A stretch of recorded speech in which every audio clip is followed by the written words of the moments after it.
சென்னை, காஞ்சிபுரம், செங்கல்பட்டு மாவட்டங்களில் நடத்தப்பட்ட நில மோசடி தொடர்பாக அண்மையில் அமலாக்கத்துறை நடத்திய சோதனையில் 18 கோடி ரூபாய் மதிப்புள்ள சொத்துக்கள் முடக்கப்பட்டிருப்பதாக தெரிவிக்கப்பட்டுள்ளது.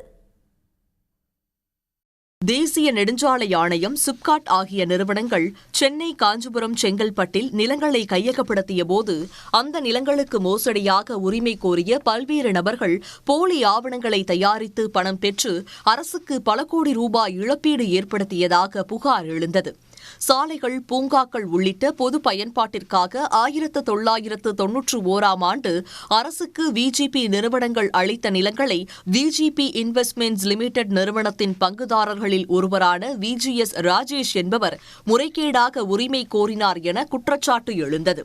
அந்த நிலங்களை அரசு நிறுவனங்களுக்கு விற்ற நபர்கள் மீது ஸ்ரீபெரும்புதூர், காஞ்சிபுரம் காவல் நிலையங்களில் வழக்கு பதியப்பட்ட நிலையில் அந்த வழக்குகளின் அடிப்படையில் தொழிலதிபர்கள், ரியல் எஸ்டேட் ஏஜென்ட்டுகள் உள்ளிட்ட 15க்கும் மேற்பட்டோரின் வீடுகள், அலுவலகங்களில் கடந்த 19ஆம் தேதி அமலாக்கத்துறையினர் சோதனை நடத்தினார்கள்.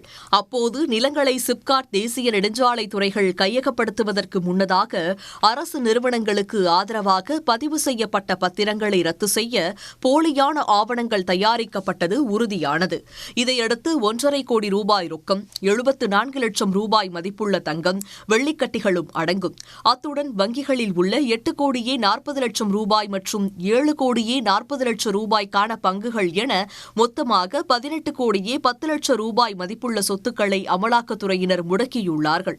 உடனுக்குடன் செய்திகளை தெரிந்து கொள்ள சன் நியூஸ் பெல் ஐகானை கிளிக் பண்ணுங்க.